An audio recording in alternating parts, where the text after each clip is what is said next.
സാക്ഷരതാ മിഷനിൽ നിന്നാണേ ഞങ്ങളൊരു സർവേക്ക് വന്നത്. സാക്ഷരതയുടെ ഒരു സർവേ. ഞങ്ങൾ അമ്മച്ചിയെ കാണാൻ വരുന്നതാണ്.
പഠിക്കാൻ താല്പര്യമുണ്ടോ?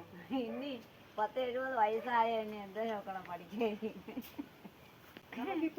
നമ്മള് പ്രായം നോക്കണ്ട, എന്തെങ്കിലുമൊക്കെ ഒന്ന് ചെയ്തോണ്ടിരിക്കാലോ. പ്രായം ഒന്നും നോക്കണ്ട, ചുമ്മാ ഇരിക്കുമ്പോ ഒന്ന് ശ്രമിച്ചു നോക്കാം. പണ്ട് കണ്ടായിരുന്നു ഒരു കല്യാണിക്കുട്ടി അമ്മയോ അവര് 101-ാം വയസ്സിൽ 10ാം ക്ലാസ് തുല്യതാ പരീക്ഷകള് അങ്ങനെയൊക്കെ എഴുതാൻ താല്പര്യമുള്ളവരുണ്ടോ? സർക്കാരിന്റെ ഒരു പദ്ധതിയാണ്. അപ്പൊ അത് വെച്ചിട്ട് 7ാം ക്ലാസ് വരെ പഠിച്ചെങ്കിൽ ഇപ്പൊ നമുക്ക് സ്കൂളിൽ പോയ സർട്ടിഫിക്കറ്റ് ഉണ്ടെങ്കിൽ അതിന്റെ തുല്യത അങ്ങനെയൊക്കെ എഴുതാനൊക്കെ പറ്റും. താല്പര്യമുണ്ടോ?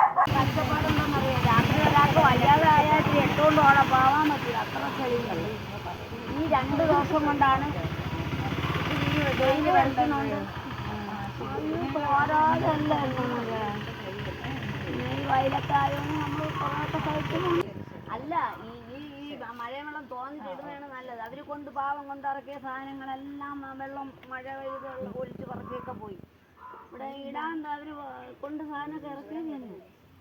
അവരെയും കുറ്റം പറഞ്ഞിട്ട് കാര്യമില്ല. ഈ മഴ തോരാതെ നിന്ന് എന്ത് ചെയ്യാൻ പറ്റും? കുഴപ്പമില്ല, നമ്മളവരെ കുറ്റം പറയണല്ലോ. പക്ഷെ ഇതാണ്ട് കണ്ടില്ല, ഇത് തന്നെ പാട് നമുക്ക്. പുക അടിക്കുന്നത് നിങ്ങൾ രണ്ടുപേരും ശ്രദ്ധിക്കണേ. കാരണം ഇപ്പൊ ഒത്തിരി പേർക്ക് അത് ബുദ്ധിമുട്ടുണ്ട്.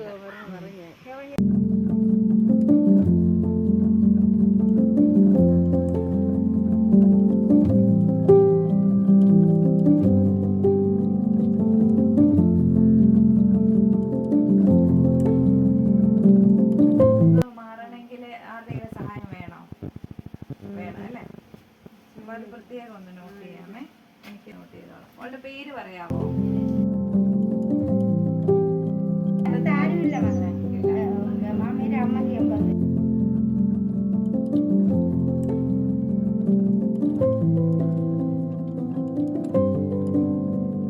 കാൽമുട്ടൊന്നും വയ്യ.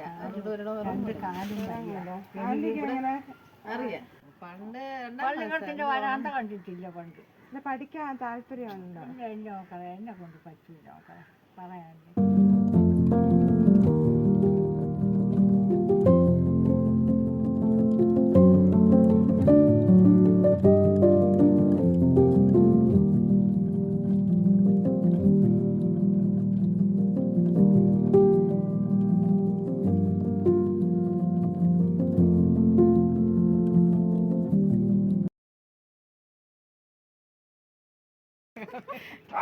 ഇങ്ങ് പോരെ ഇവിടെ